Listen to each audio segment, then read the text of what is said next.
नमस्कार दोस्तों, स्वागत है आप सभी का मेरे यूट्यूब चैनल स्टडी टूल्स में। तो आज के इस क्लास में हम प्रश्नावली 4.2 के क्वेश्चन नंबर 1 से शुरू करने जा रहे हैं, जिसमें कि दिया हुआ है कि गुणनखंड विधि से निम्न द्विघात समीकरणों के मूल ज्ञात कीजिए। ठीक है, मतलब कि 4.2 के क्वेश्चन नंबर 1 में 5 क्वेश्चन दिया गया है, उन सभी को हमें उसमें द्विघात समीकरण दिए गए हैं, उसके मूल ज्ञात करना है। तो इसके समीकरणों के मूल ज्ञात करने से पहले कुछ द्विघात समीकरणों के मूल के बारे में जो बेसिक जानकारी होती है वो मैं आपको बताना चाहता हूँ।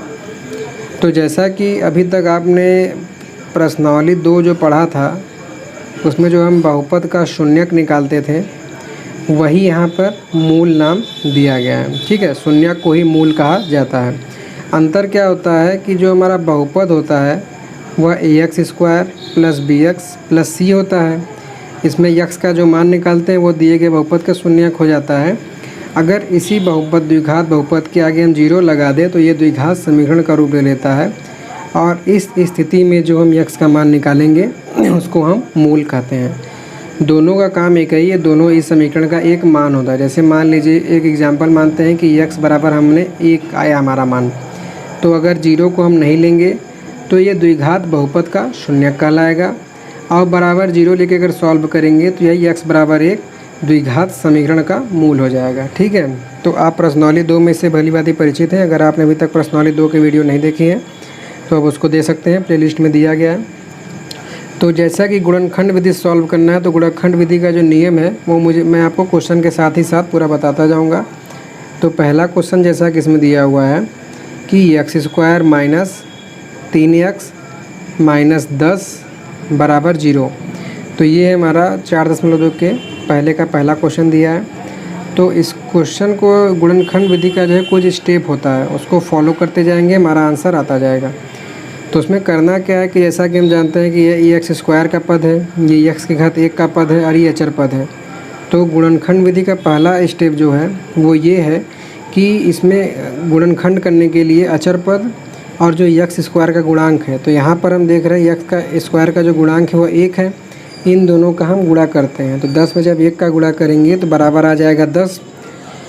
अब इस गुणनखंड का जो मतलब जो गुणा करने में हमें प्राप्त हुआ है संख्या, इसका हम लसा निकालेंगे। तो जब लसा निकालेंगे 10 का, एक संख्या है तो उसको मसा ही बोल सकते हैं, या फैक्टर करेंगे, गुणनखंड करेंगे।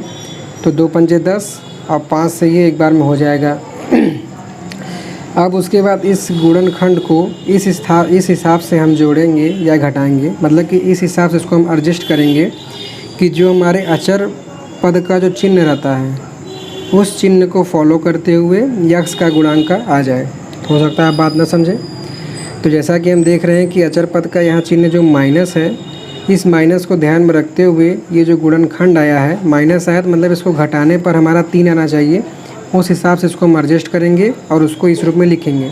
अगर यहाँ प्लस होता तो इस गुणनखंड को हम प्लस के रूप में ऐसे एडजस्ट करते हैं कि जोड़ने पर हमारा x का मान आना चाहिए।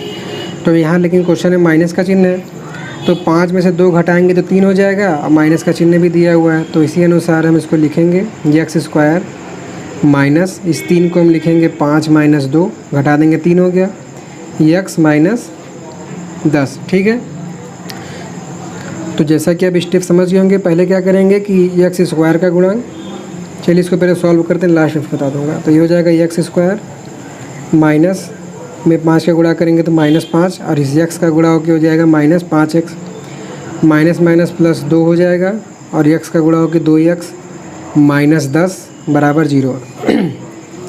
अब उसके बाद शुरू के 2 पद से हमें कॉमन लेना है। तो यहाँ x² है, यहाँ 5x है, तो इसमें से हम x कॉमन ले लेंगे। तो यहाँ x² में से 1x कम होकर x बचेगा, और यहाँ से x निकल के केवल 5 बचेगा। यहाँ 2x - 10 है, तो अगर यहाँ से हम +2 कॉमन ले लेंगे तो ये x माइनस 5 दूनी 10 होता है, तो यहाँ से 5 बचेगा बराबर 0। फिर उसके बाद यहाँ अब ये 4 पद से 2 पद हो गया। अब 2 पद से हम देख रहे हैं x - 5 यहाँ पर भी है, x - 5 यहाँ पर भी है। तो x - 5 जब कॉमन लेंगे तो यहाँ से x और ये +2 बराबर 0 बचेगा। तो इन दोनों का गुणनखंड जो है 0 के बराबर है, तो हो सकता है इसके बराबर 0 हो या तो इसके बराबर 0 हो। तो हम दोनों को अलग अलग ले लेंगे, मानेंगे x - 5 बराबर 0 या x प्लस 2 बराबर 0। तो x माइनस 5 बराबर 0 है तो यहाँ से x का मान 5 आ जाएगा, और x प्लस 2 बराबर 0 है तो यहाँ से x का मान माइनस 2 आ जाएगा। यही हमारा द्विघात समीकरण का जो है मूल हो जाएंगे। अगर अब इन दोनों मान में से किसी भी मान को, चाहे दोनों में से एक एक बार करके आप इसमें मान रखेंगे तो इस समीकरण को संतुष्ट करेगा।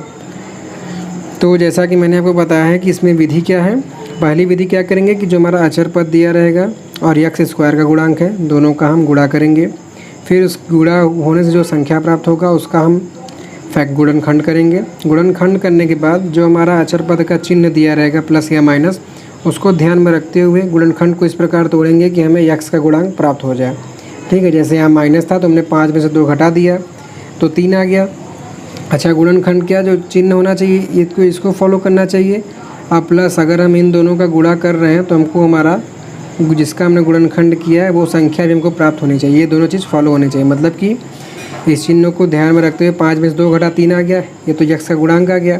उसके साथ साथ जो मैंने दोनों संख्या अचर पद और x स्क्वायर के गुणांक को जो गुणा किया था उससे जो संख्या प्राप्त हुआ था उसको गुणा करने पर वो संख्या प्राप्त होनी चाहिए। उसके बाद आप क्वेश्चन जब करते जाएंगे तो यहाँ पे जब आप कॉमन लेंगे तो आपका जो 4 पद से जब 2 पद में आपका गुणनखंड होगा तो यहाँ पर जो संख्या बनेगा और यहाँ पर जो संख्या बनेगी वो दोनों सेम बनेगी, तभी आगे कॉमन होगा। अगर यहाँ दोनों संख्या सेम नहीं बन रही है तो इसका मतलब आप क्वेश्चन गलत लगा रहे हैं। तो इस तरीके से क्वेश्चन सॉल्व हो जाता है। एक बार मैं आपको समझा देता हूँ कैसे आपको लिखना है। तो जैसा कि हमारा दिया है पहला क्वेश्चन में x square minus 3x minus 10 बराबर 0। तो यहाँ पर हमने 10 को जो गुणनखंड कर दिया, 5 माइनस 2 घटाने पर 3 आ रहा है, गुणा करने पर 10 आ रहा है। फिर इसको हमने फैक्टर किया, x square minus 5x minus minus plus हो गया और x से गुणा होकर 2x माइनस 10 बराबर 0। यहाँ से हमने x कॉमन लिया तो यहाँ से x स्क्वायर में से केवल 1x बचा, माइनस x निकाल दिया तो 5 बचा। फिर यहाँ से 2 कॉमन लिए तो यहाँ से x माइनस 5 बचा। फिर x माइनस 5 कॉमन ले लिए तो ये x और ये प्लस 2 हो गया। फिर एक बार x माइनस 5 बराबर 0 कर दिए और एक बार x प्लस 2 बराबर 0। तो इस तरीके से x का मान 5 और माइनस 2 मिल गया, जो कि दिए गए द्विघात समीकरण का मूल है। और इस तरीके से हमारा ये तो फ्रेंड्स अब आपके सामने इस क्वेश्चन का सॉल्व दिखाया जा रहा है, जिसे देख के आप इसे स्टेप बाय स्टेप अपने कॉपी में कैसे नोट करना है उसको नोट कर सकते हैं।